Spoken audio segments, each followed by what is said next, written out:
I beg you to try it, Patricia. Let me get this straight, Carla. You disagree on the weapon, you disagree on the number of blows. Listen to me, Patricia. You were there once in your life. Hey, people. Trish Wood here, and this is Trish Wood is Critical. That big sigh is for anybody who's been following the American midterm elections. I shouldn't do it, right? It's too frustrating. It's too demolishing. I don't know why I do it. I'm a bit addicted to it because I can't actually believe some of the things I'm seeing. It's definitely Lucy and Charlie and the football, right? This time the election's not going to be odd.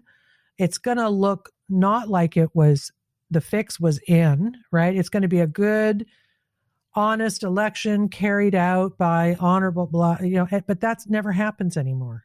It literally never happens anymore. So we're right back in it again. We are recording this on November the 10th, and it's going to drop on November 11th, which is Remembrance Day. So we have a little special closing for you today because, as you know, I have a soft spot for people who serve. Hate the war, love the warrior is the way I think. So we have a little tribute at the end of the show, but I'm giving you the timestamp for today's program because I'm going to be talking just for a couple minutes about Kari Lake. Her decision has not even happened yet, right? In Maricopa County was Kari Lake versus Katie Hobbs, who's kind of this weird airheaded creature. And they're still counting days after the election, like it's inching up at 67%, 68%. What is up with that? Florida had all of it counted on the night of the election, and Ron DeSantis, who is one of my COVID heroes, absolutely slid into home plate, and the state has changed. Fundamentally, politically, and culturally, it has changed as a result of that. So that's a pretty interesting story. Maybe the most interesting part right now is the fact that they had the goddamn votes counted, pardon my French. But it's why, I don't know why Americans put up with this. It's nuts. The other thing that we can be thinking about with regards to the American election, aside from how corrupt they seem, is the idea that there's now also not just two tribes culturally and politically, there are two tribes electorally. And what I mean by that is that Democrats, as they say, they all vote early and by ballot. And Republicans vote on the same day in person. Why is that even? These things are said as truisms, right? But nobody ever explains why that is. And so when you watch these kind of weird, hinky things happening in various areas, it's always with the ballot dump, the mail-in ballot dump, right? That it seems like the Republican is winning, and then there's a ballot dump. A mail-in ballot dump, and all of a sudden they're lead. So regardless of what is actually going on, how is one to have any faith at all in an electoral process where the two major political parties approach it completely differently and, in fact, even use different mechanisms through which to register their preference? It's insane. And plus taking 2 or 3 or 4 or 5 or 6 or 8 days or 2 weeks or whatever it is to figure out who the winner is. That is nuts and unacceptable. And sadly, of course, the people who complain about it are called insurrectionists. And if you question anything about American elections, you're labeled an election denier. It's a perfect tautology, right? They make elections look and feel as insecure as possible with rampant mail-in voting, which most countries don't use very much of because it is so insecure. But then when you call it out, oh, you're an election denier, and you're somehow rendered completely, dishonest and out of the conversation because you questioned the election. It's, boy, oh boy, I'm telling you, the Democrats are so good at propaganda. They just own the media. They own the media. Think about that. You can't have a democracy when the media is owned by one political party and one ideology. You just can't. Let me give you an example. For instance, if you don't know this by now, you'll be absolutely gobsmacked by it. Michael Beschloss, who is considered by the big thinky people in DC and New York as a big American historian. What he is somebody who consults on TV and gives the so-called news shows what they want to hear. He said before the election in this huge attack that democracy would end if you vote Republican. He was part of it. He even says in a clip we are about to play for you that if the Republicans win, not only is the country over, but they're going to come and kill your children. Listen to this. And a historian 50 years from now, if historians are allowed to write in this country, and if there are still free publishing houses and a free press, which I'm not certain of, but if that is true, a historian will say what was at stake tonight and this week was the fact whether we will be a democracy in the future, whether our children will be arrested and conceivably killed. We're on the edge of a brutal authoritarian system, and it could be a week away. What the actual hey? I mean, did you hear what that guy just said? That he's not some fringe dude at all, right? He appears on, I think it's probably MSNBC because they seem to have the looniest people on of anybody, but that they're going to kill our children and they're going to shut down free press like there's a free press now, like there isn't massive censorship now, by the way, orchestrated by the party that he clearly represents. I mean, it's madness. And Joe Biden did the same thing, right? Running up to the election. Democracy, well, we're voting for democracy. How do the Republicans getting in the midterms threaten democracy? They don't, like, it's just ridiculous. But maybe it worked, right? And this is a shameless lying that nobody calls them out on, and that is actually catered to by the so-called news media, right? Insane, completely insane. So our guest today is the wonderful Chris Bray. He has a Substack called Tell Me How This Ends. It's my favorite Substack. It's my go-to. It's my daily read. He really cranks out the material too. I don't know how he does it, but he's one of those people who's a fast writer and also a really good writer and a great stylist. He has a very, very interesting voice. He's also a military historian and a whiskey enthusiast, he says. So he's a very interesting cat, and he's a little bit my touchstone on American culture and politics. He's out there in deep, deep blue California crazy land, but he's really worth writing. And he seems to be surviving out there. So it's because he goes camping a lot. He's a big outdoors guy. So let's do my pitch before we get to the actual interview with Chris Bray. I know you'll love him as I do. You can support me in a multitude of ways, and I would be so very, very grateful if you would. I guess the most fun way, obviously, is just when you write me on info@trishwoodpodcast.com to say hello. I really, really like that. But I also need financial support to keep the lights on and the people who work around here fed and happy. So the way to do that is to go to my website, which is trishwoodpodcast.com. And there's a little button there. I think it says support, and it offers links to either Patreon or PayPal. And those are not my favorites, but they're there and we still use them. But also you can go to my Substack now, which is Trish Wood is Critical, and you can join there as well and support me through Substack. And by doing so, you're obviously supporting the podcast as well. So we'd be grateful. And we're trying to get a little bit of the discussion also moved over from Patreon onto the Substack. So that's where everybody's interacting with each other. So that would be wonderful if you feel like doing that. We put a lot of work into these shows. I know it just seems like good fun, and it is good fun, but it takes time and effort, and we love doing it for you. But obviously keeping the lights on costs money. So we'd be grateful. Just a small little amount that recurs monthly would be wonderful. And we have a merch store. New merch is baseball caps. And the new one says woman.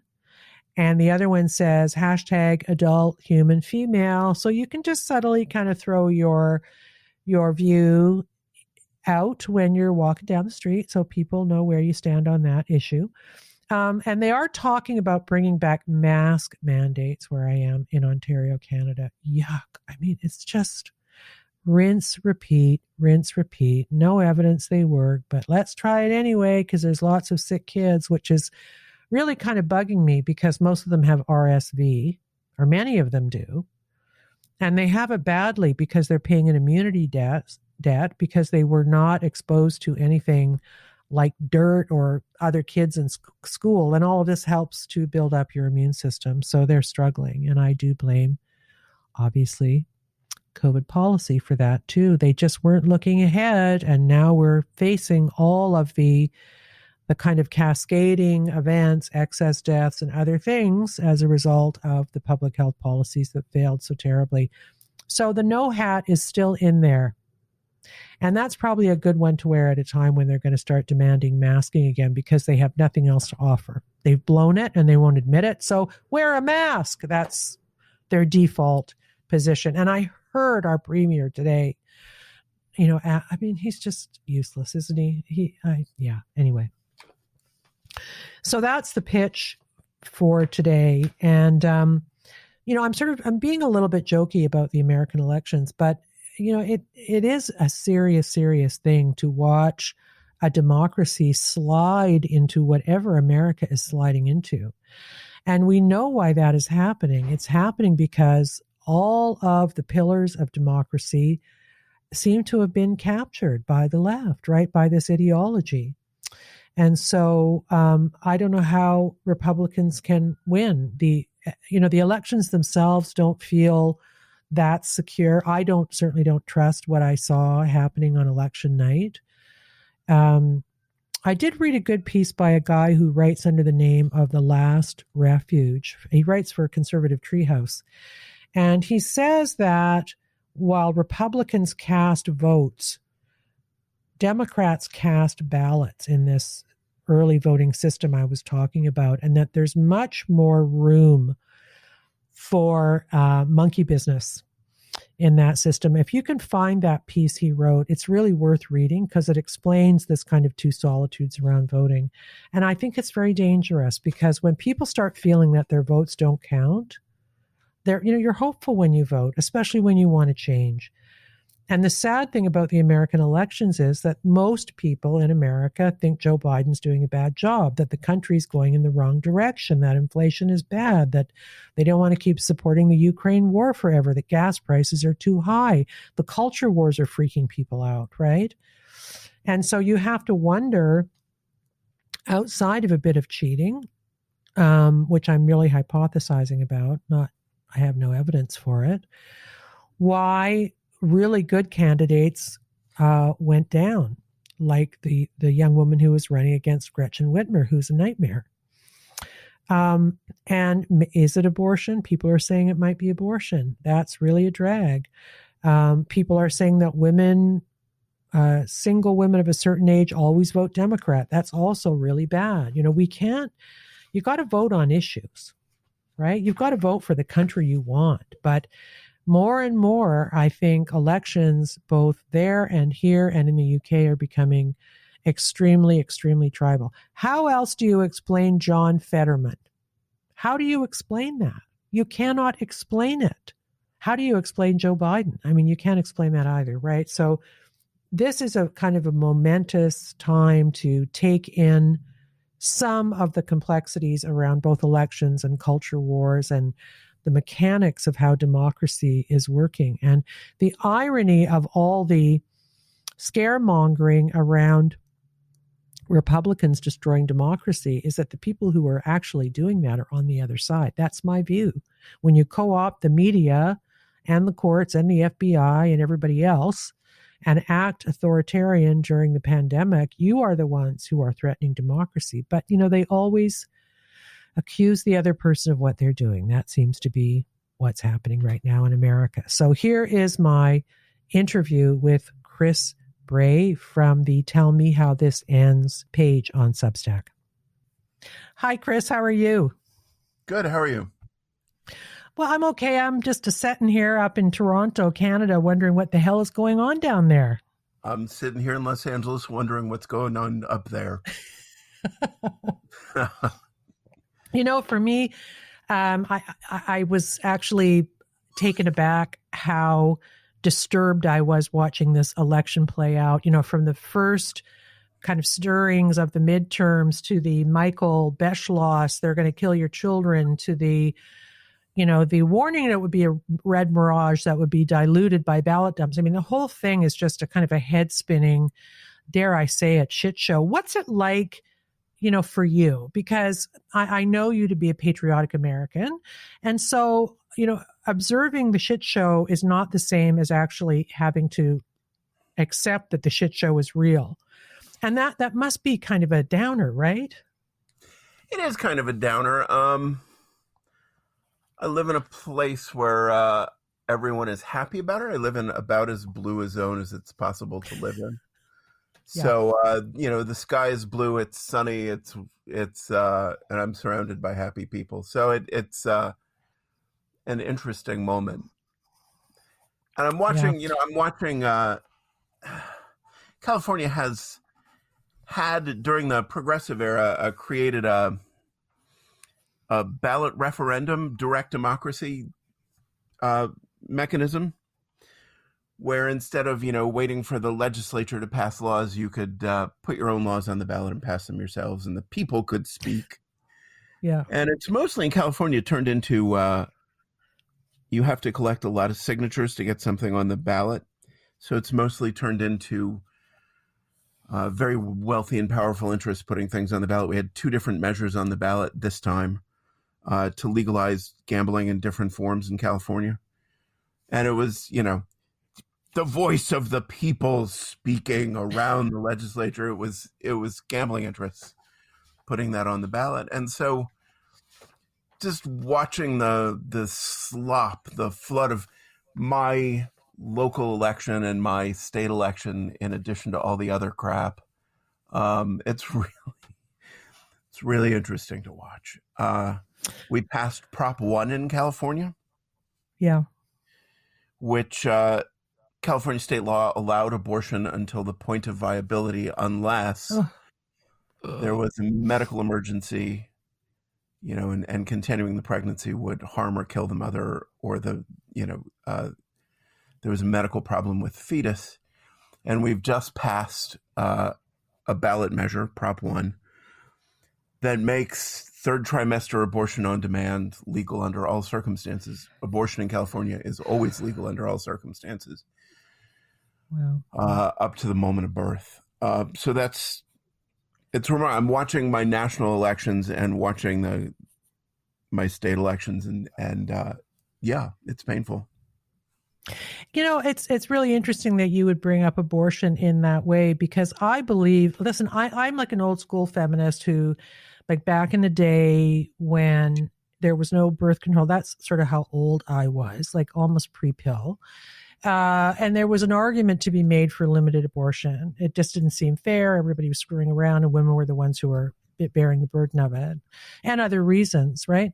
And my opinion has changed somewhat about that. But during the reignited abortion debate in America, I had to go back and check what the laws were here. I've been so detached from it, and they are pretty much third trimester too, only it's really quiet. Nobody talks about that up here like there's a moral problem with it. It's really weird. Yeah. And I had thought, based on polling, that center mass, that the thing most people believe is that there's an argument for first trimester abortion. And then viability is the point of cutoff, the point at which you're talking about another person, another body. And apparently not in California. It's really, it's one of those things that triggers to me this, I keep saying to people, we're living the fall of Rome, because everything feels so debauched, right? And right when you think it can't get any more debauched, something like this enters your consciousness, and you realize, yes, it can. I do believe we're watching the fall of our culture. You guys first, and we're bringing up the rear up here because we're a little bit less extreme, or maybe just slower. But I really worry that we can't have nuanced discussions about these things anymore. We get kind of slapped upside the head by somebody. Yeah, I mean, Yeah. You had a prime minister who froze people's bank accounts because they disagreed with him. Yeah. We're all in this together. Yes, we are. So I want to talk to you about obviously what's happened down there because it's so weird. But I want to start pre-election because you wrote this great piece called The Lost. And it's great because you say the inflection point is here and will be easier than it has seemed. A new cycle is beginning. There will be friction and backsliding, but it's done. We're going somewhere else now.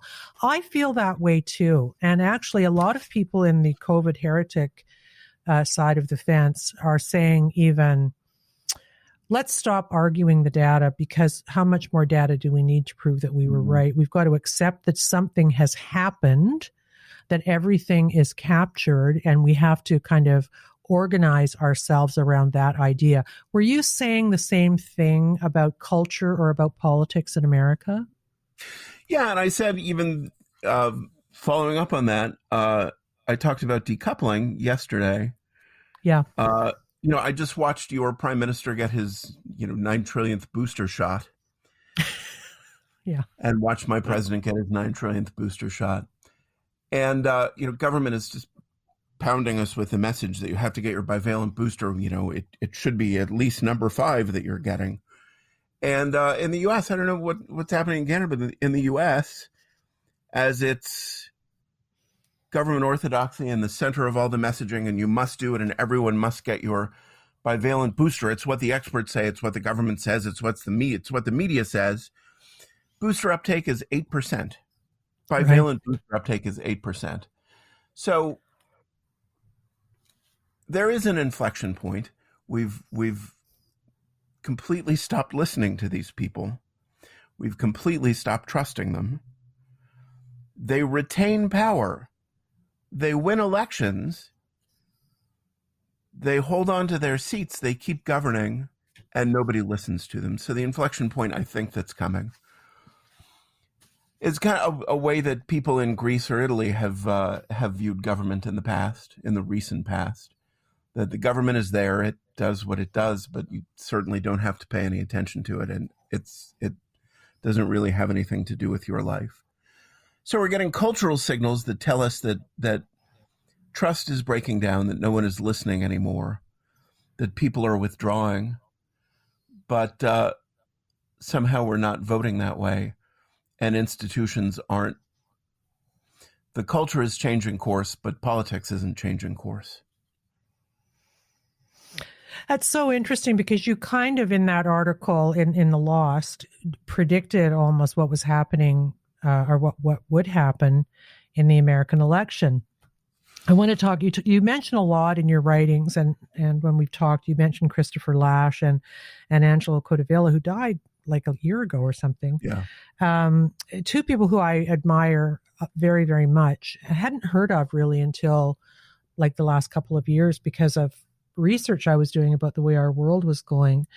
And what you say is that we have this credentialed, supposedly elite class, and we kind of accept that about them on the basis of their ability to engage in ritual chanting and social compliance performance, right? And that is so true that it's like there's this kind of blob of people who are credentialed and who allegedly have expertise, who do these things for each other. And even if they're not producing results, it doesn't matter because they're performing for each other at the end of the day, right? Yeah. Yeah. I was looking at, in the piece you mentioned about The Lost, I was looking at The Guardian assembled a team of American experts to figure out what was going on in America. Yeah. A group of professors, and the professors were explaining that what's happened in America is that the white supremacist Republican Party has broken free of the country and is preparing to begin slaughtering people in the streets. And we'll probably see sniper attacks very soon as Republicans randomly lash out and kill people on the sidewalk. And we'll probably be seeing, politicians being rounded up. And I forget all the things they came up with, but it was like a list of 20, like bombings of buildings, like the Weather Underground would arise from the American right. Yes. And the certainty that what's happening in America is all racism. It's all whiteness. And white people are very upset that they're losing white supremacy. And so they're going to start murdering people on the sidewalk. And it was so bizarre and so disconnected from anything that's happening here on Earth. But you notice that when an audience of experts sits down to talk to each other or to talk about the same thing, they all say the same thing. They all have the same views. They all do the same analysis. They all make the same bizarre factual leaps that disconnect what's happening from what they come up with. And I said, they speak, but they do not see. They don't see the world they're describing. What they see is their construction of the world that they're describing, sitting in their bubbles. And it's really fascinating. It's fascinating how disconnected they're becoming. And it's fascinating that they go on holding their status and their positions while nobody's really listening to them anymore. And I wrote recently about an expert in disinformation operations Yeah. who works at the University of Maryland at a thing called ARLIS, and I forget what ARLIS stands for. It's an acronym, Advanced Research Laboratory for Information Science and something like that. But she had written a series of pieces about the far right disinformation campaign going on in America and the way people aren't listening to experts and information is breaking down.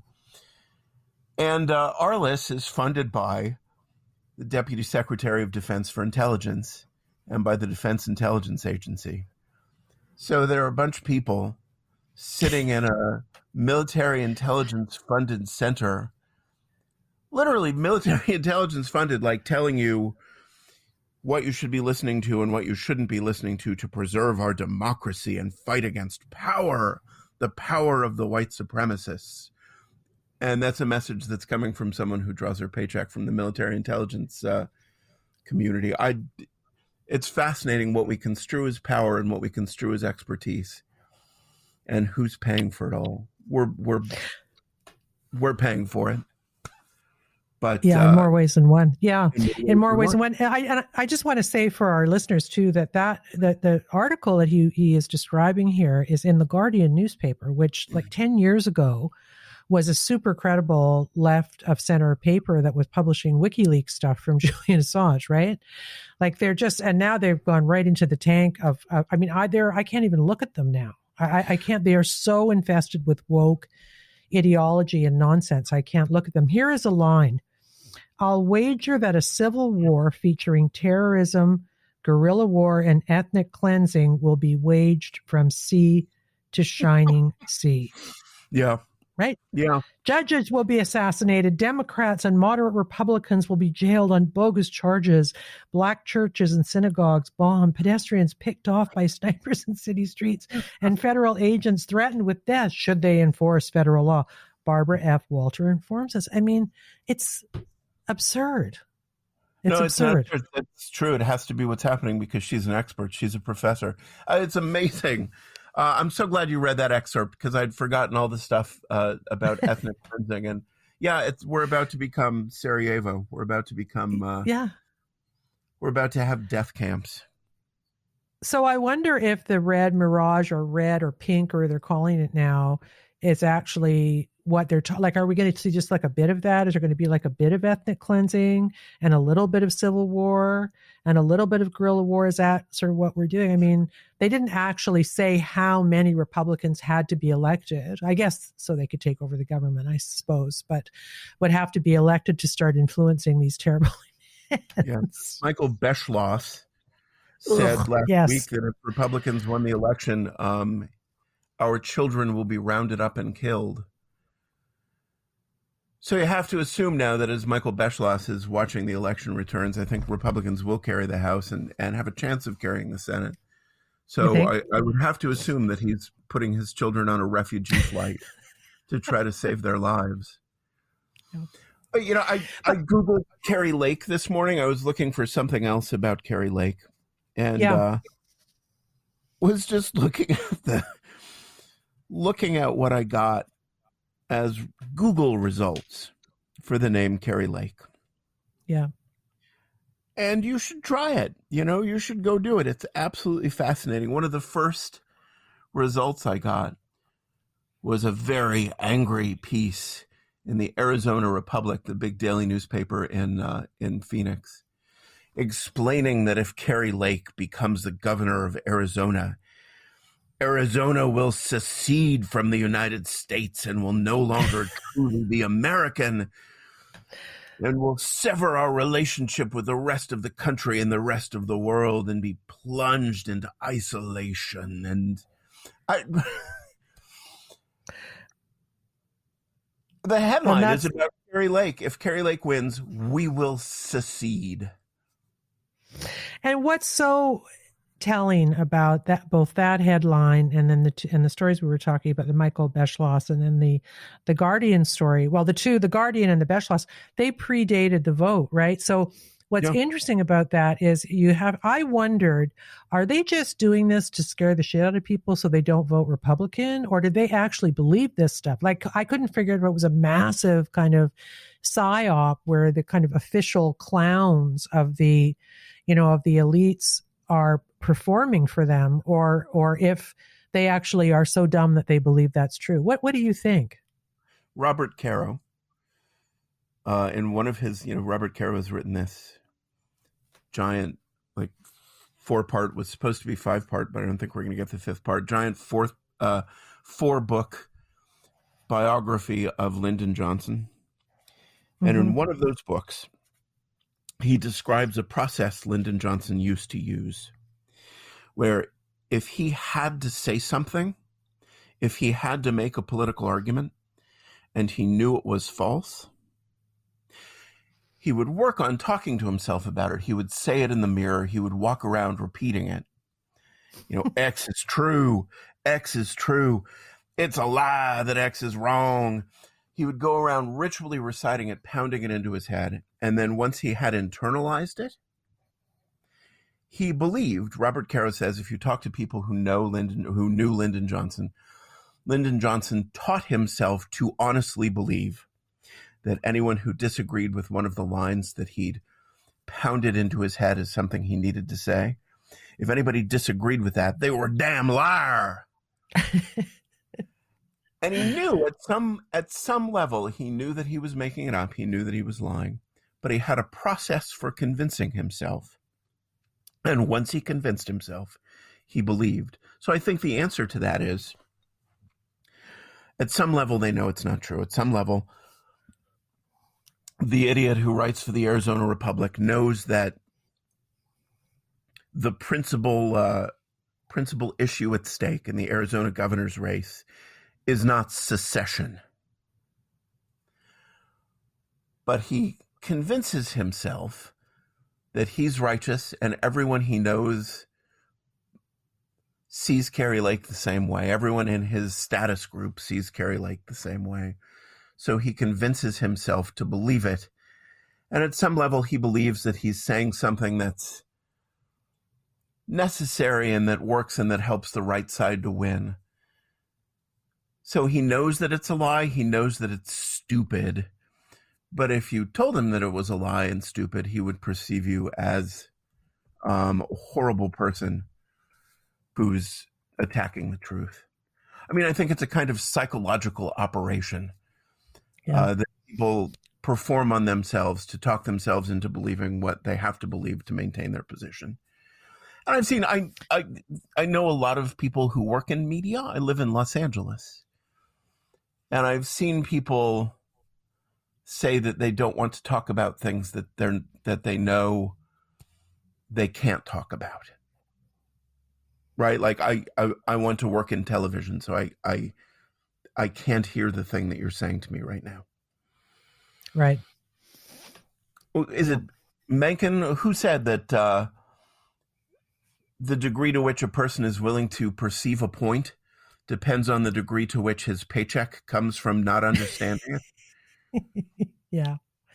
Well, but even more, I think more powerful even than a paycheck is the cultural part of it, right? Like I am sort of loosely connected to the documentary film world these days. I'm actually working on one, but we haven't really started shooting too much yet. And the film sets now are like, I don't know if you watched the latest, the Jeffrey Dahmer series on Netflix, which was quite good for the first kind of 8 episodes, and then it fell off a bit. But if you look at the credits, the COVID staff is practically longer than the production staff, right? There's like a COVID coordinator and a COVID driver and a COVID, it's like absolutely nuts. They bought into it and they're still doing it. And it's all part of this kind of performative theater that some people believe it, some don't. The ones who don't believe it just kind of go along to get along. And I think it is money, but I also think that if you express anything that is critical of those ideas, also you're taken to the woodshed professionally. I mean, there is a kind of a group punishment that happens if you speak out against that stuff. They don't like it, right? I do have a friend who is a writer and a producer who works in television and movies, and has been very resistant to this stuff. And he just went to a set where he was working for several weeks. And he walked onto the set, and one of the 4,000 COVID staff approached him and said, excuse me, we don't have your vaccine passport. We don't have your vaccination card. And he said, correct. And that was the end of the discussion. Isn't it good? I think there's a degree to which people go... This is the structure of about half of Franz Kafka's stories, that people participate in things that are invented, and they could stop participating, but they don't. Right. So this is you don't have it, and I'm not going to give it to you. Like, go away, and they went away. I think. Yeah, it's so true, and that I think that is the beauty and both the threat of Carrie Lake and Ron DeSantis, right? Because neither one of them will play the game. And in Ron DeSantis's forever credit to me, a year ago, I was just cheering out loud on my show every day saying, please let us have Ron DeSantis up here for, 6 months in the province of Ontario leading us, because he broke through the media bullshit COVID narrative, right? And the way he did it is the way that Carrie Lake does it. He says, we're not doing that because that doesn't work and it hurts people. And when the media started there, well, if it saves one life or it'll be on your head if anybody dies, he's there with the studies from the Great Barrington or whoever, and he's knocking them away because actually, and I know that you know this through and through, which is why it's so frustrating, most of the stuff they're pushing is nonsense and is not supported by any possible version of truth or data or science, right? So that's why DeSantis and Carrie Lake are so great, because reality is totally on their side. And that must be really threatening for the people who choose not to live in reality right now.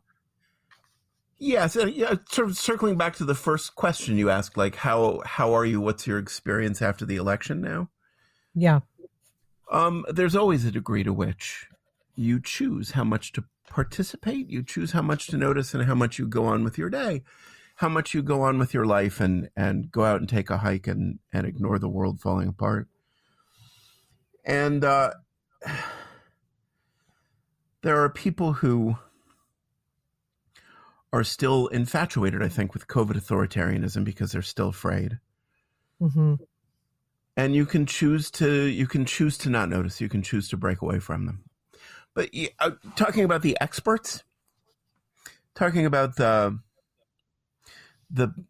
people who peddle this stuff, we're about to have ethnic cleansing on the streets of America. Yes. looking at that from the other side, I think one of the things that's happening, this is a really interesting moment to me, is that nobody believes them, nobody trusts them. If you look at polls that talk about how much people trust institutions, including the news media, including academia, the polls say that there's less and less and less trust, and that basically nobody trusts the news media anymore. But if you look at the way people vote, I think a lot of people absorbed and internalized the messages from the news media. So people don't trust the news media. But at some level, the constant repetition, the constant drumbeat of headlines, scary extremist, Carrie Lake, election denier, secessionist. At some level, people know that that's lying and they know that it's manipulation. And at some level, they're still manipulated by it. A good number of people are still manipulated by something that they know isn't true. So I think my impression is, and I can't prove this, but my impression is that there are people who don't trust the media, but just voted against Republicans because they want to secede and have racial violence and destroy Social Security and make all the old people starve and die. They know they're it's vulgar, but at some point, they're vulgar. at some level, they've internalized it. And what? And they're vulgar, right? That was the problem with Trump, is that he was obese and vulgar, is what they what they said about him. They don't want to have a leader that reflects them looking that way. They want a Pilates president. They don't want, and then Joe Biden's actually quite thin. Maybe that's why they voted him back in again. But it's interesting that what you just said, which is that they know they're being lied to. They take it on anyway, and they kind of sort of believe it. Because I have a friend at Upsala University. His name's Greg Simons. He's a professor who teaches about propaganda. And we talked about how just the repetition of messaging, no matter how the messaging is received, can land, I think, and accumulate in a way that it's intended to, right? Yeah. And I don't know if it's the same as my infatuation with the Queen, but I had a big sad kind of weepy show about the death of QE2, because I'm old and we sang God Save the Queen in school, and her picture was in our gym and stuff. And I love tradition and all the military. I just think it's really great. And I think it means something historical, and it's pretty. And the Lone Piper was also brilliant. And I got a lot of response, not a lot, I got some response from listeners who say, Trish, you're a critical thinker. How can you buy into that stuff and believe stuff? And I gave an honest response on my next show after people had kind of, raised their concerns about my seemingly going soft on critical thinking. And that is that I choose to believe in that, right? Like, I could not argue whether the Crown was actually really terrible because of colonization and we should hate them forever, or if everybody was doing it anyway and there was a lot of complicity in some of the countries and et cetera, the arguments being made on the other side, right? Or if ethically we could have a debate about if it happened a long time ago, all that stuff, right? I don't care about that. Mm-hmm. I just needed to believe in the Queen and feel sad about her death and live through that ritual. But I admit it, you see? I admit that. And I won't try to argue things like that. It's like I'm Catholic. I converted to Catholicism. I don't argue it with people. I just choose to believe it, right? And sadly, I think that these strange cultural phenomena maybe fit in the same box as that, and people are choosing to believe really harmful, stupid stuff because they don't believe in anything else. Like, I'd be curious to know how many devout Christians have been, well, no, because there'd be a cultural shift in that, but how many people who have full lives, let's put it, full spiritual lives, are easily swayed in the way the elite class seems to be these days, right? It seems to be filling in a hole that's, what we say, a God-shaped hole or whatever. Uh-huh. Yes, the saying is everybody has a religion. Some people just don't know it. Right? That's good. That's good. Everybody has a cosmology. Everybody has a deity of some form. Everybody has a structure that they think the universe has. Some people have it unconsciously and think they have think they have no faith, but are deceiving themselves. Did you feel sad about the Queen? I'm American. I felt very, very, very mildly sad about the Queen. I thought she was a good person. Yeah. From a silly institution. And I think, your sadness about the Queen probably reflected her personal character, at least as much as it reflected what you think of the monarchy. And I think King Charles, or dear, will you feel sad when Prince Andrew dies? Yeah, no. I was indeed. pretty upset about Diana, but that's just because we were kind of contemporaries, and I watched her, get married and have children and stuff. So, but the other thing about the monarchy, I think that really got to me and that keeps me a little bit hooked is the ritual and the tradition and the beauty and grace of what they did. They really know how to put on a funeral. Yeah. And it was a lovely thing to see. And I guess I can't articulate this, but I guess on some level, I had on Calvin Robinson from GB News, who's a minister of some sort, talking about this. He was devastated, but I feel like we're losing that. I feel like we don't appreciate the beauty of a church and the loveliness of a marching band that's doing something, in sync. I don't know. I just feel all that stuff is going away, and I think we're really losing something important. Charles is making policy speeches. I know. Boo. Queen Elizabeth, as long as she was the Queen, tell me what her political views were. Tell me which party she was more impressed by, right? You can't do it. She never expressed her political views in public. She had a role and she played it.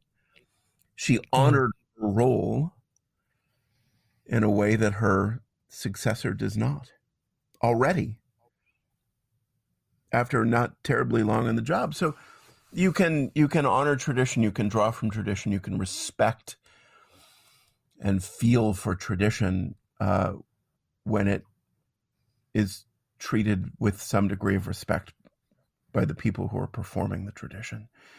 I'm always fascinated that people say that Donald Trump was assaulting and destroying our political norms as they raid a former president's house. Yeah, right. This is why I really fear for you guys down there, because I do have a sense that the institutions of government are being used by the Biden administration against their political opponents. I mean, I read Revolver. I know what they're saying. And I think there's some really good reporting going on there. And what frightens me about it is not just that it's happening. That's obviously hideous. But it's that nobody, aside from a very, very few people on the conservative right of center, are actually talking about it too, right? I mean, you don't even see most of the hosts on Fox News being upset about this. And so I'm feeling like, what's his name? Christopher? Republicans in Congress, yeah. Yeah, who's the head? Christopher, who was the head of the FBI? Christopher, what's his name? Yes. And it's clear to me that the FBI, way back from the Peter Strzok emails, which were some of the most shocking things I'd ever heard during the Russia hoax, I can't believe the FBI has not been cleaned out and started over. And I will say this, that when lots of people have criticisms of Donald Trump. I have many. But one of them was the fact that I don't think he responded appropriately actually to what was done to him. I think he was too cautious. I think he should have gone into Washington, and as he said, remember he said to Hillary, well, you'd be in jail, right? That great retort. Like, I'm not sure he should have prosecuted her, but he went in there wanting to be liked and to make friends with people who would rather see him dead, right? And he was quite naive in his positions when he got in and allowed this stuff to flourish. And he should have fired Mueller. He should have fired all these people, given that am I wrong about that? No, you're not wrong about that. But let me say two things about what you've just said. One is that talking about the weaponization of the federal government and federal institutions against political enemies. Did you see what Joe Biden said at his press conference the day after the election about Elon Musk? Yes. A journalist asked him, should you be looking at Elon Musk as a threat to national security? And his answer was, yeah, I think we should look at him in a number of ways. He really could be a threat. Yeah. Well, first of all, she used the word investigating. Yeah. Hmm? Yeah. No, I was just going to say, Chris, that first of all, she used the word investigating in the question, as I recall. So as a journalist, I'm like, what is going on? And then he said what he said as president. I thought, what? Like, both sides of that exchange were completely bonkers. Right. This person is not on our side. Shouldn't we be going after him? Oh, that's a good idea. But the second thing is Donald Trump, Mark Milley, the chairman of the Joint Chiefs of Staff, we might have talked about this before, said, and has talked now publicly, has talked to journalists, said that he was so concerned about Donald Trump that he told people in the chain of command for the use of nuclear weapons that if Donald Trump told them to use nuclear weapons, they were not to obey the order, but they were to check with him first to see if they should follow the order. Wow. Mark Milley is not in the chain of command. He's the president's chief military advisor, but he is not in the operational chain of command for nuclear weapons. So we have a very senior military official, someone at the top of the military structure, going around like bragging to journalists about the fact that he changed the chain of command and he told people not to obey orders. And he did that a bunch of times. He talked often and openly, and other military officials talked often and fairly openly about all the ways they tricked Donald Trump and didn't obey his orders. He told us to take troops out of Syria, and we told him that we did, but then we didn't. And he didn't notice, and he didn't fire them. And Deborah Birx now has written a book about being in the White House during the pandemic and has talked about all the ways she undermined Donald Trump and agreed to say certain things in policy documents and then went and changed them without telling anyone. He was surrounded by people who worked to undermine him and his lawful authority every day, and he didn't fire them. And I think for Donald Trump, there's, he's a television star and a performer and a marketer. Yeah. And there's a degree to which he's brilliant at messaging. And, the reason you elect a CEO, the head of a business empire, to be president is that you accept the premise that he's a doer and he's a builder and he makes things. But I think we have some evidence that he's not. I think we have some evidence that he's a brilliant messenger, and that when people who were executives who worked for him in government were undermining him, he tolerated it. Yeah, it's really quite shocking. Why did he have Max Boot? Was it Max Boot that he had? No, not Max Boot. One of the other big kind of neocon warmongering nutcases was Bolton. Yeah, John Bolton. Thank you. Yeah, like what the hell was he doing there after everything? Because Trump's foreign policy was actually, I thought, was pretty good considering. Yeah. And all of a sudden why is he on there? The election trail that we fought a bunch of dumb wars, and then you hire John Bolton, you've just undermined your own premise. Yeah, I didn't understand, and I wished that he'd pardoned Julian Assange on his last day just to really shove it, but he didn't. He was advised not to. Okay, so on the Trumpian moment, let's pivot, as they say, to your really weird election. So we talked about how completely corrupt and stupid was the reporting leading up to it, trying to scare people into not voting Republican. Maybe that worked a little bit. But it worked a lot. Yeah. And abortion too, which I think people may have underplayed. But so U.S. exit polls, I'm reading 73% of voters angry about direction of country. So they voted Democrat. Makes no sense. Right. What actually happened? I personally do believe that there has been some fudging, and there was fudging in 2020. I do believe that. I think anytime you introduce mass mail-in ballots and stuff, that you're doing it for a reason beyond, voting accessibility. It's just much harder to manage the security, and everybody knows that. Most countries don't do mail-in voting except in a very limited way, and they don't do it because it's not secure. That's full stop, right? Yeah. So tell me what you think are the elements at play now. See, I have to say that when I live in California, in a state where every registered voter, alive or dead, gets a mail-in ballot. And my annual, not annual, but my ritual at every election is to take that mail-in ballot out of the mailbox and walk to the fire pit in the backyard and burn it. And I think that's what everyone should do with them, but I know that's not going to happen. I think vote by mail is a disaster. I think it's very clear that the Democratic Party as an institution uses ballot harvesting. We have video of Democratic Party campaign operatives walking around places like nursing homes, gathering up ballots from nursing home residents. So we know that happens. But I don't think it's all cheating. I don't think ballot harvesting and Dominion voting machines is the whole reason that COVID authoritarians and a deranged political party is winning elections. I think that's maybe half, maybe a bit less than half.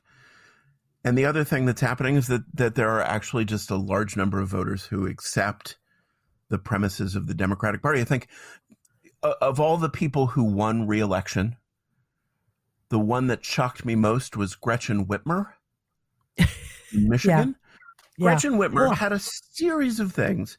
She, during the pandemic, locked everyone down and said, do not travel if you have, there are a lot of lakes in Michigan and a lot of people own a cabin at the lake.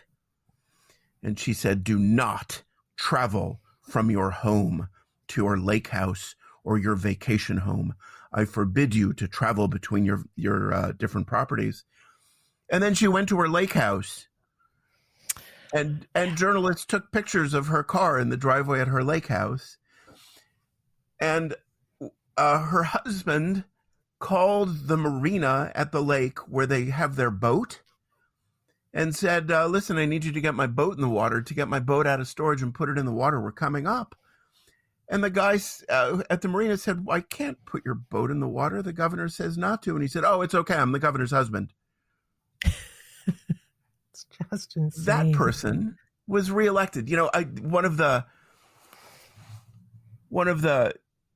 amazing stories of the way the news media worked is that Gretchen Whitmer ordered for public health, ordered stores to only sell essential items. And she declared what the non-essential items were. And she said gardening items are non-essential. So we had pictures from Michigan of stores taping off their gardening sections and their clothing sections with yellow caution tape. Yeah. And people were posting pictures, like stores were saying, oh, I'm sorry, we can't sell you seeds during the planting season. We can't sell you flower seeds or vegetable seeds. It's a violation of the governor's executive order. And people were posting on social media pictures of seed shelves closed off with yellow caution tape. Do not approach the seeds. I said, I was talking to a group of friends by email and said, we're not buying seeds so that we can protect ourselves from a virus. And a friend sent me a fact check and he said, that's not true. The fact checkers say that's a lie. And the fact check that he sent me a link to said, right-wing extremists are claiming that Governor Gretchen Whitmer has banned the sale of seeds. That's not true. Her executive order bans the sale of all gardening items, including seeds. So it is false to claim that she's banned the sale of seeds. This is the fact checker. Yeah. The person who sent me this, it's false that she's banned seeds. I said, did you read this? before you sent it to me, but he read the headline that said, "False claim Gretchen Whitmer has banned the sale of seeds." And he believed it. So Gretchen Whitmer, to me, was the biggest, loudest, aside probably from my own governor, Gavin Newsom, the biggest, loudest, most obvious COVID authoritarian who was a hypocrite, who didn't follow any of her own rules, who, while she was telling people you must wear a mask at all times, was photographed drinking in a bar with friends not wearing a mask. And she was reelected. Well, not to mention the kidnapping plot and all of the other kind of nefarious stuff that was going on there. For me as a woman, let me tell you what I think of Gretchen Whitmer's face, right? Mm-hmm. She uses too much Botox, and somebody needs to tell her that, because her skin is so taut and so shiny. She looks like I don't know what she looks like, but it's distracting to me. You would think that somebody would say, lay off the injectables, Gretchen. But they don't. And she got reelected. It's shocking. Yeah. What about Kathy? Like Carrie Lake, go ahead. Yeah. Like Carrie Lake, Tudor Dixon, who was running against Gretchen Whitmer, was a great candidate. Wasn't she great? She stood in front of crowds of hostile journalists and calmly, plainly, directly answered their questions. She was good in the debate. Gretchen Whitmer lied in the debate and said schools in Michigan were only closed for 3 months, so stop talking about the ways we've supposedly hurt families. That's a lie. Schools in Michigan all over the state were closed for like a year and a half. And Gretchen Whitmer showed up and said, well, schools were only closed for 3 months. It was just a lie. And she got reelected. So how do you explain that then, Chris? I mean, I don't get it. So I think part of the way you explain that, I think ballot harvesting certainly happens, but I think part of the way you explain that is that there is a population in our country and in yours who were comforted by COVID authoritarianism, who liked it. Yeah. I had friends say to me during the election, like, I'm really upset that European governments are doing so much to protect their populations, but our government isn't protecting us. Wow. I personally know people who are upset that they weren't locked down more. So I think Gretchen Whitmer was reelected in good part because people liked her, because people appreciated COVID authoritarianism. What about Kathy Hochul? Same deal, right? I mean, yeah. I didn't think she could get it, given what a write-off New York City seems to be. Yeah. I didn't think she'd get it. Lee Zeldin seems like a reasonably normal dude. I would have voted for him. Yeah. So how did she get Kathy Hochul? Again, she's got a painted-on eyebrow problem. I'm being too much of a bitch, but I don't know what it is with these kind of Democratic women with the overdoing it, but I mean, she's just a disaster. She has been a disaster for the state. It's becoming a dystopian nightmare. Why was she reelected or elected for the first time, I guess? The acronym is AWFULS. Awful politics, affluent white female liberals. And I think Gretchen Whitmer and Kathy Hochul and a few others I could probably think of if I had a minute are the figureheads of awful politics, affluent white female liberal politics. She was openly gaslighting during the election. Lee Zeldin was talking about rising crime rates in New York City, talking about the large number. They've had dozens of incidents of people being pushed off platforms in front of subway trains. And he was talking about growing crime, and she said in a debate, well, I don't know why you're obsessing about this. She said to an interviewer, crime isn't really growing. This is just this is a Republican talking point. They're just making it up. I thought she was one of the worst, most off-putting candidates I've ever seen. I can't stand listening to her speak. I can't stand listening to Katie Hobbs speak. There was when the CDC advisory panel on vaccines recommended adding the COVID vaccines to the childhood vaccination schedule. Oh, yes. States have to decide whether or not to follow that recommendation and add the COVID vaccine to the vaccination schedule they require for public school attendance. I don't know if you saw this video, but a journalist asked Katie Hobbs after the advisory panel vote, now that the advisory panel says that children should all get COVID vaccines, would you add those to the COVID schedule in Arizona? And her answer was, I haven't really thought about that. It's like, I don't know. I haven't even considered it. And she got away with that. So I look at these candidates, going back to Kathy Hochul, I look at these at awful candidates, affluent white female liberal candidates, and the candidates of affluent white female liberals. And I find them like fingernails on a chalkboard, and they get elected. And I how do you explain Kathy Hochul being elected? Tribalism?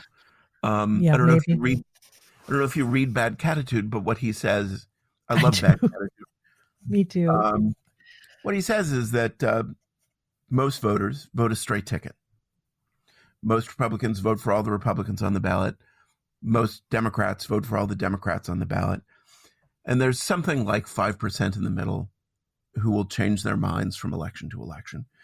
So I think Kathy Hochul gets elected by people who think that being a Republican is mean and being a Democrat is being nice. And and they vote this straight ticket. I find her absolutely awful. She's the person who said when she became governor, she went to a church and said that God wants you to take the vaccine. Yes. I remember that. And being a Christian means being vaccinated. Yeah. Well, I think your idea about the affluent female voter is quite interesting because it feels a bit like it was a phenomenon created by the travails of Hillary Clinton, where, I can't, Hillary Clinton is like my nemesis for me. She's I'm like Christopher Hitchens. I just hate the Clintons. Yeah. But her especially, because she did so much damage to women. And the idea that we have to vote or support someone as a candidate just because they're a woman, to me, is so wrong. And when she was running, obviously her foreign policy was ridiculous. And, she did a lot of damage with some of the things she did around the world. And people, there was this sort of, yay, girl power. We have to vote for women, and I can't do that. That's not feminism. And that's not uplifting women by putting, bellicose, cruel, not very bright, and probably corrupt individuals into office, which is why the Whitmer and the Hochul thing were really, really upsetting to me. And Katie Hobbs, I don't know what the hell she is. She's just sort of like dumb. Yeah. But the idea that women are voting for women just because they're women, I feel is maybe a bit of a holdover from Hillary's bitching and moaning after losing in 2016. And it really bugs me. I want to have a talking to with my sisters about that. Yes, but they also don't mean it. And as an example of that, you could ask Hillary Clinton if she would support Winsome Sears in her race to be lieutenant governor of, Winsome Sears is a Jamaican immigrant, a Republican and a woman. Do you support Winsome Sears? Do you support, we should always vote for women to empower women. Great. Vote for Carrie Lake. Vote for Tudor Dixon. You would find that she would suddenly not support voting for women. In California, we had a recall election last year in which the top Republican candidate was Larry Elder, who's black, and Gavin Newsom, who's white. And the Los Angeles Times explained that voting for Larry Elder, the black candidate, was voting for white supremacy. I remember that. So you should vote against white supremacy and vote for Gavin Newsom. Like the whitest dude ever, right? Like nobody's more white than Gavin. None of it is really a principle. If you poke on any of it, none of it is really a principle and none of it is really meant. Have you looked at the exit polling breaking down the American vote by gender and marital status? No, please tell. Do tell. 60% of married men voted Republican. Almost 60% of married women voted Republican. 52% of unmarried men voted Republican. And 31% of unmarried women voted Republican. Unmarried women split, 37% for the Democratic Party. The single demographic by gender and marital status that was heavily Democrat was unmarried women and married men, married women, and unmarried men. But particularly married people of both gender voted Republican, and unmarried women voted for Democrats. Is that why Tucker Carlson is always saying there are these women with really unpleasant personal lives? He always says that. Tucker Carlson That's how he does. It's terrible. Said in an interview that his image of the most dangerous and damaging people in the country is a 39-year-old childless white woman screaming at him on an airplane. And if you look at exit polling by age, people under 30 voted overwhelmingly for Democrats. The reasons they said they did it were student loan forgiveness, abortion, free stuff, and abortion on demand, third trimester abortion on demand. You never have to have a baby, and you get lots of free stuff. I'm looking up these numbers. People 65 and older were R plus 13. They voted for Republicans more than Democrats by a 13-point margin. 45 to 64, R plus 11. And 18 to 29-year-olds were D plus 28. So why did Democrats just win so many of these elections? Voters under the age of 30 and unmarried women breaking for Democrats on free stuff and abortion. Unmarried women broke for Democrats by 37 points. Alone among demographics, if you look at, if you break people up by gender and marital status, married people voted Republican and unmarried women voted for Democrats.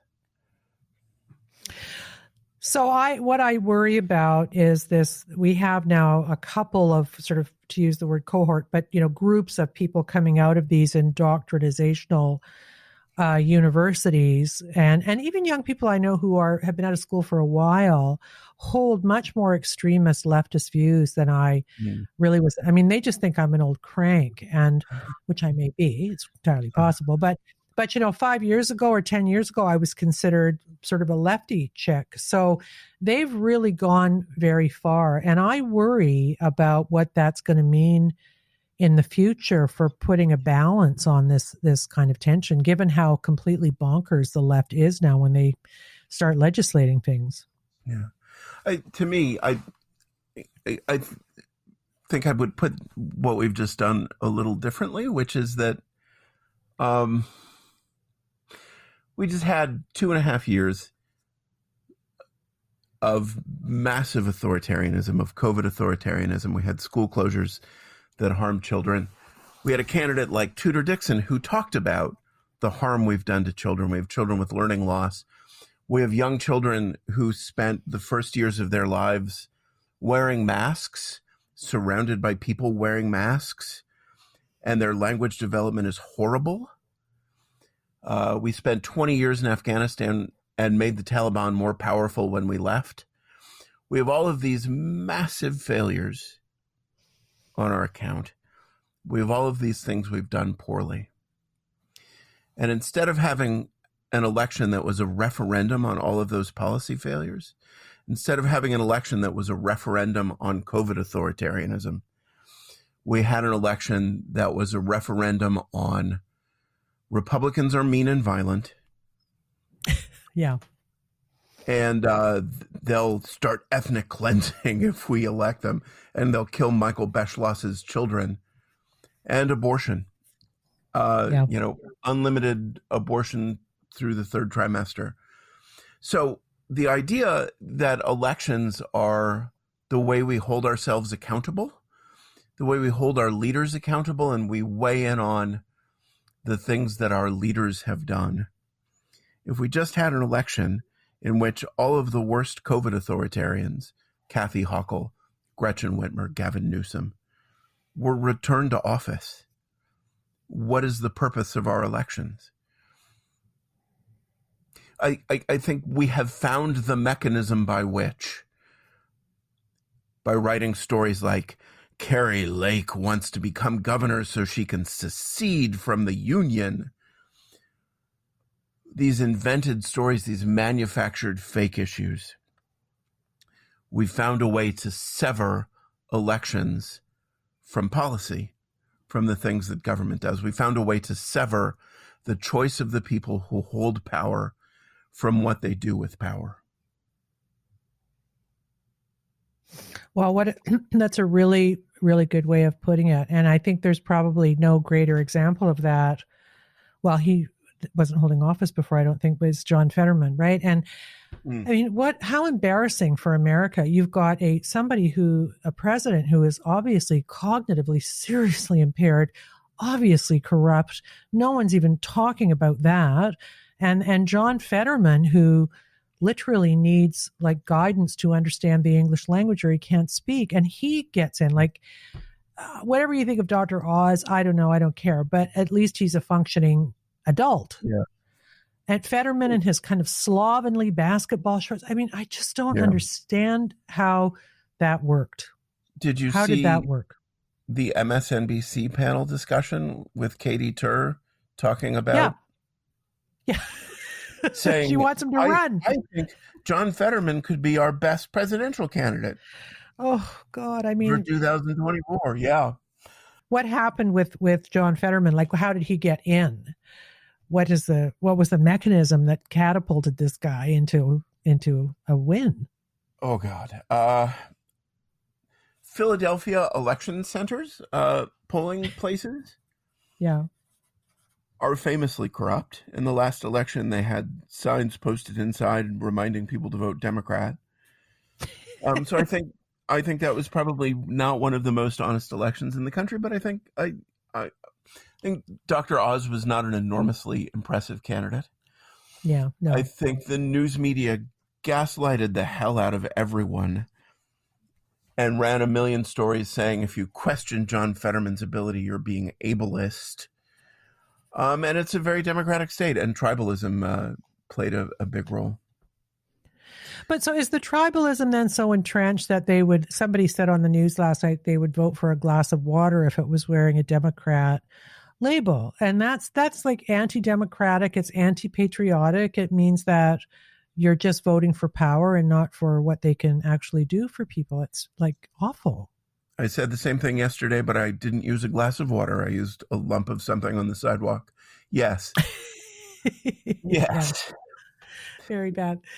So the other election race we're waiting for is Carrie Lake. And maybe by the time this show runs, she'll be governor. Everybody seems to think she's going to win it. But the point of the Carrie Lake election story for me is that they're still counting and ballots are still being dropped. Like I want to just say to our American friends, that doesn't happen up here, and we don't get much right in Canada, but we get that. It doesn't happen in the UK.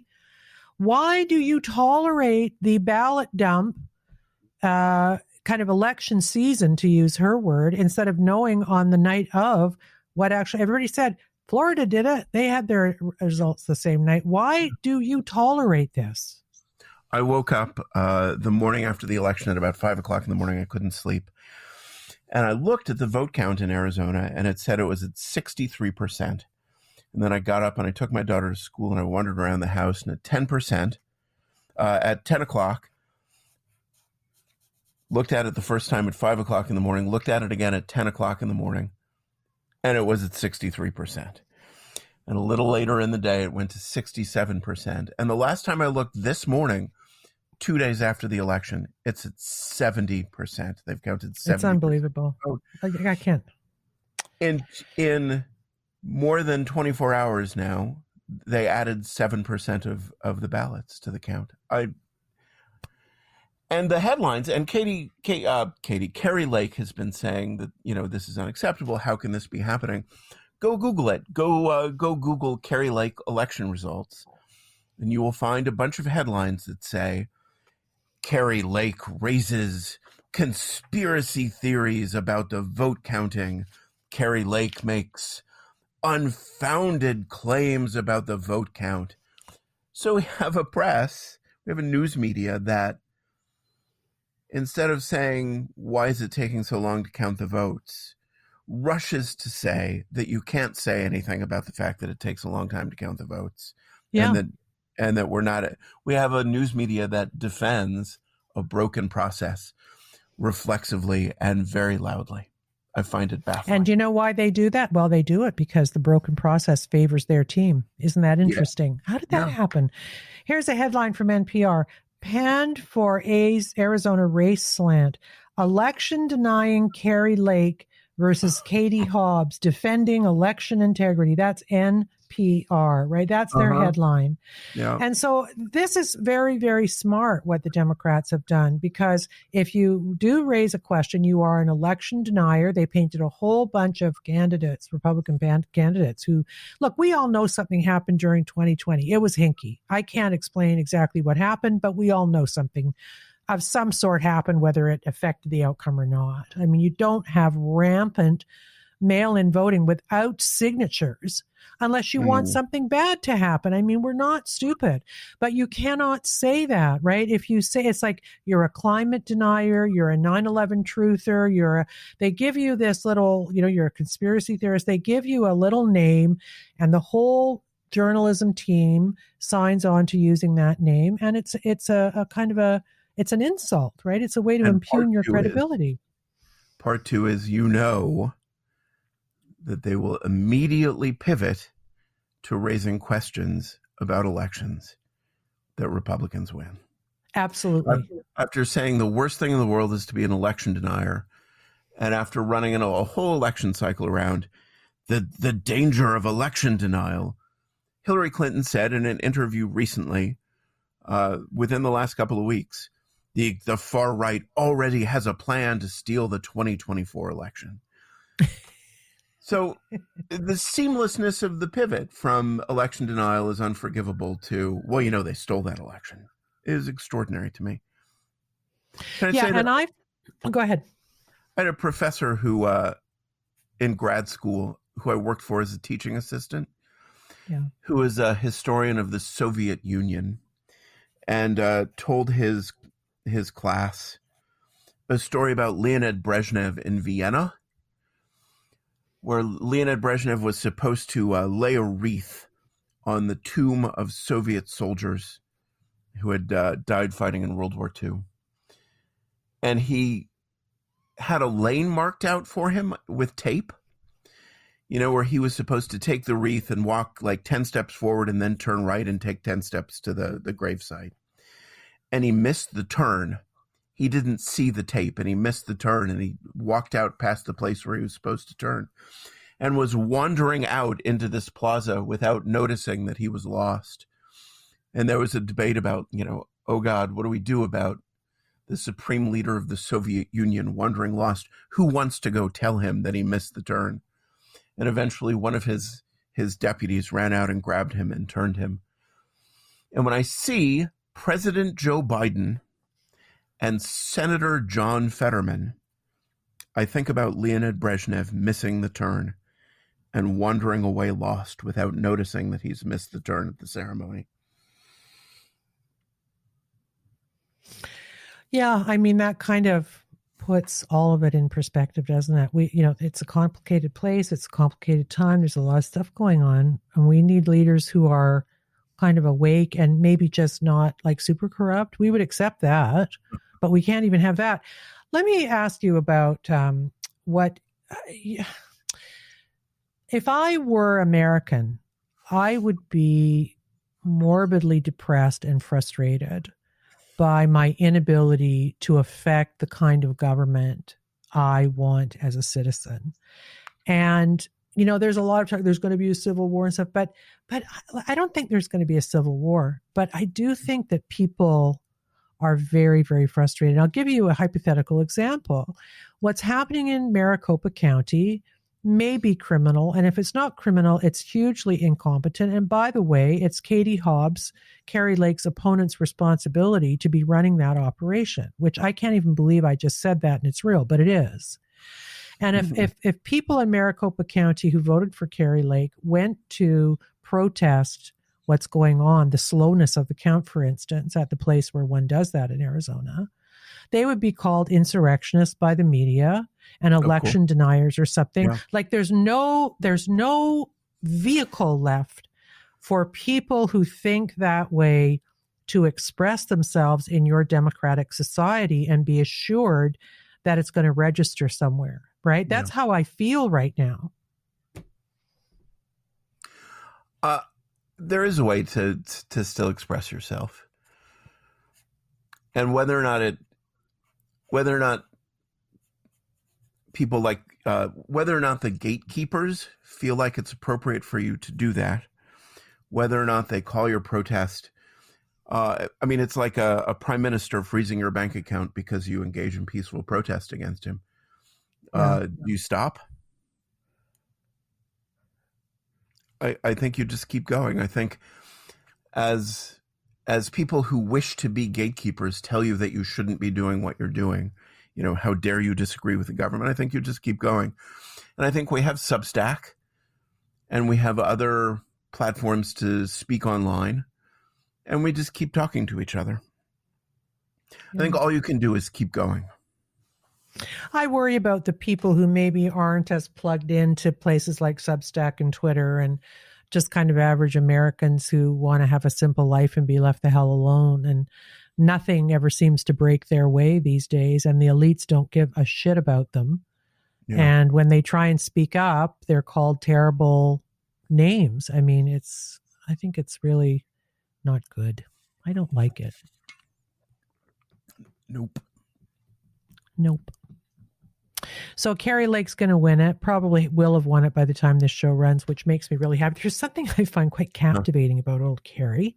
She's gutsy, you know, she's got spunk, as they say. Yeah. So maybe, and she said, what did she say? We're going to declare a what at the border? An invasion at the border? Go Kari. That's interesting. And, I missed that. I wonder that statement.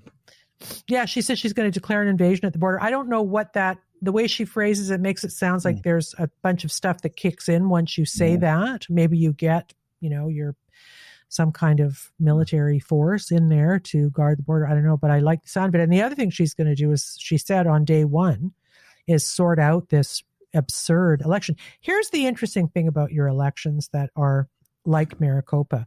Democrats never complain about them being so screwed up, do they? Mm-hmm. They never say the counting's taking too long. Why is that? Why would that be? I don't know. If I were a Democrat, I would want my vote to be counted and to be counted promptly. Yeah, I think everybody. Like I don't know.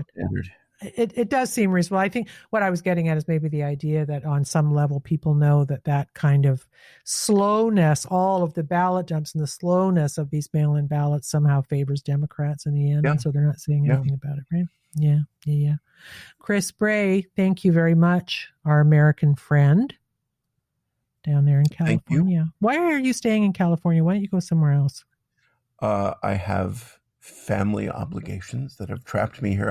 I would have left many years ago. If it were only my decision, we would have been gone a long, long time ago. But I have family, and I am stuck here for now. Do you feel like Invasion of the Body Snatchers, where Donald Sutherland's going to point at you and start screaming because you're not a Democrat or a progressive? We had a guy in my very woke town in the LA suburbs who went and stood on a street corner in 2020 with a sign, with a Donald Trump sign. One guy by himself standing on a corner holding up a Trump sign. And he was surrounded by people screaming at him that he was a Nazi, and a group of teenage boys gathered and screamed at him, "We don't want you in our town." And the adults congratulated them on their courage. So yes, that's what it's like. Yeah. Do you think Trump will run again? I don't know. I don't know, and I trust his judgment less and less. Did Me you see too. what he said about Ron DeSantis? Yeah. About Ron DeSantis' victory, he said, "Oh, it's great that he won, but I got more votes in Florida the last time I ran." Yeah. Yeah. He can't help himself. This is How does bad. that help? And he's calling him Ron DeSanctimonious. Was calling him Yeah. Ron DeSanctimonious before the election. Like, He cannot help himself. That is the thing. Cannot He get out of his own way. There are great and good things about him, and fewer of them over time. Yeah, it's too bad. His time may have passed.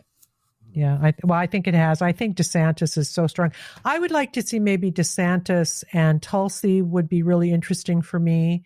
And DeSantis and maybe Carrie Lake would be really interesting for me if that can happen. But I do understand the diehard Trumpers. This was a president who was denied his chance to govern a country, fairly elected, and denied that. And I think that the kind of diehard Trumpers have an overdeveloped sense of fair play around that. And I completely that. He was their guy and they never let him do what he wanted to do. And I understand why they are as committed to him. But I feel after this election that his time has passed. Now, I'm reading that a lot of this talk is kind of being astroturfed by Trump-hating Republicans. I never know what's true anymore. There's so many layers to everything. But who knows? But I didn't like, and I didn't like it when he called Nancy Pelosi an animal. It's like, oh, you can't do that. You can't.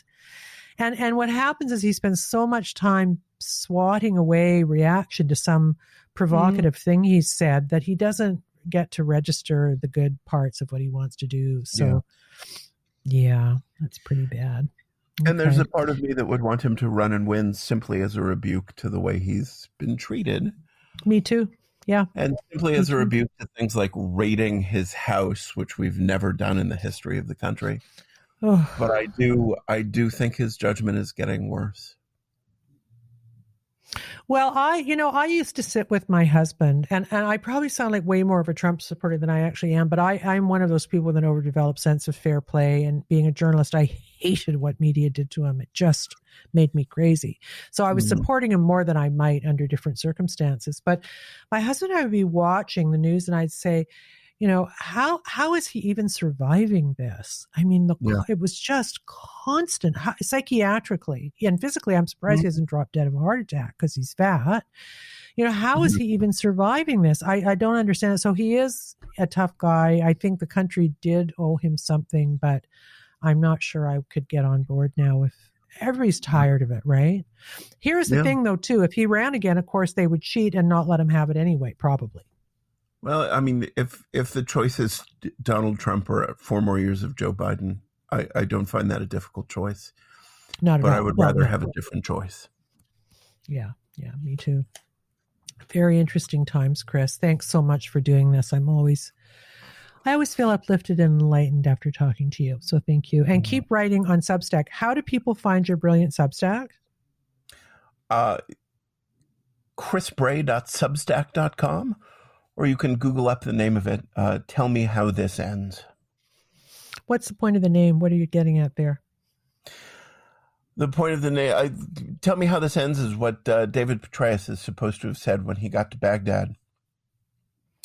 Really? Tell me how this ends. And I look around our country and I see things like the government being all in on the bivalent booster and 8% of the population going along with it. This decoupling of power and credibility, the degree to which people don't trust the people who run the country anymore. Yeah. And I say, like David Petraeus in Baghdad, tell me how this ends. I don't know how it ends.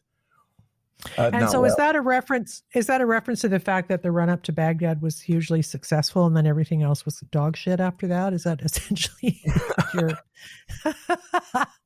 you're referring to? There's a journalist, I don't know if he's still at the Washington Post, but there was a journalist at the Washington Post named, I think, Rajiv Chandrasekaran. I'm probably butchering his name. But he wrote a Armenian, book about, probably. Yeah. He wrote a book about the Green Zone. And he wrote a book, he called it The Imperial City, the Green Zone in Baghdad. He talked about all these, young bros, fresh out of college, sitting by the pool in Baghdad in the Green Zone. Yeah. While people were being butchered in the country in what had become a Sunni Shiite civil war outside the gates. Sitting around, and he wrote this very vivid depiction of a young frat bro, recent college grad, networking and working on his next job and saying, "Oh, dude, I'm rewriting the Iraqi traffic laws, bro." And having no connection at all to the country he ran. And I think that the depiction of the sealed off green zone that has no connection to the country is actually a pretty clear description of Washington, D.C. Well, and the other thing, too, is the image of this, kind of brilliant campaign. And then I interviewed a young captain for my book, Jonathan Powers, who was left in charge of a section of Baghdad after that, and the civil society part, right? And he said there was sewage in the street and we couldn't bring food in. It was a complete disaster. And he said, I knew then that we were in real trouble because he said, when we first got here, the Iraqis did greet us in Baghdad. They were like, yay, the Americans. And they were all wearing basketball jerseys. And, we were playing soccer in the backyard with them and stuff. But as the absolute ineptitude of the second part of the plan was failing, he could see the insurgency taking off and that it was going to be really, really bad. And the people eventually turned on them and said, what are you guys doing here? We don't want you anymore. And the rest is history, right? And the disaster of debathification that drove a bunch of powerful people into Fallujah. That unpersoned a bunch of powerful people in the country and led them into a violent response. Yeah. It's unbelievable. Did you hear Biden mention Fallujah last night? It was like really I missed bad. that. I can't really watch Joe Biden anymore. He was talking about Omaha or something and called it Fallujah. It was just another little gem. I was like, what synapse fired in his brain that he was mentioning Fallujah last night? I don't know. But anyway, Chris Bray, thanks so much. Everybody must read your Substack. It keeps me sane. You're one of the bright, bright voices on there. And I agree with you. I think, as I've said before, Substack is like what New Yorker used to be when it actually meant something. And it's really a lifeline for me. So thank you very much. And I will have you back soon. Again, you're our American observer. So thank you very much. Thank you. Talk to you soon. Okay. Bye. So that was my friend Chris Bray. Isn't he great? And we're going to have him on more on some American subjects. I think he's terribly, terribly smart and fun too. I just want to read a little bit of a piece he wrote called Decoupling versus Validation. It's very smart. And he says, as we try to figure out what just happened, it seems to me that a remarkable decoupling has occurred between what people think and what people do. These poll results are less than a month old. Just 7% of Americans have a great deal of trust and confidence in the media, and 27% have a fair amount. Meanwhile, 28% of U.S. adults say they do not have very much confidence, and 38% have none at all in newspapers, TV, and radio. Notably, this is the first time that the percentage of Americans with no trust at all in the media is higher than the percentages with a great deal or a fair amount combined. So he says, so no one trusts the news media, but a sizable number of voters just voted on the premise that they're scared of election-denying extremist Republicans. They believe what they are told, but they don't trust the people who tell them. See, this is the point Chris was making. I thought it was so smart. They absorbed the message while feeling pretty sure that they had hated the messenger. Number one, I'm very concerned about the direction our country is headed in. Number two, I'm voting for the party in power. That's exactly what happened, right? I mean, that's why they were predicting a red wave, because everybody is so unhappy. I'm very concerned about inflation, so I support the plan to add trillions of dollars in new debt-funded federal spending to the economy. The connection between causes and effects has been broken, and the result validates a number of institutional choices. It validates the red speech. The President of the United States told Americans to fear and hate other Americans who disagree with him. Despite the apparent uninterest or hostility of a good portion of the population to that message, the message got through. The people who write the words that come out of Joe Biden's mouth have learned today that their approach works, and they'll do more of it. It validates the news media's fear mongering that we talked about, right? So that's really, really, really scary, because it means information, actual information, true information is becoming irrelevant, right? So, what are we going to do? Okay, I said this at the beginning. Tomorrow, meaning today, this is recorded on Thursday, is Remembrance Day.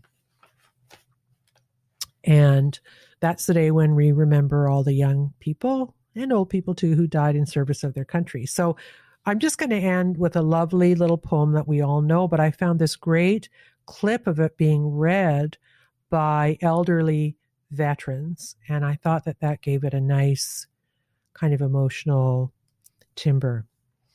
Lieutenant Colonel John McCrae wrote In Flanders Fields in 1915 during World War I while sitting in a crude bunker in Belgium.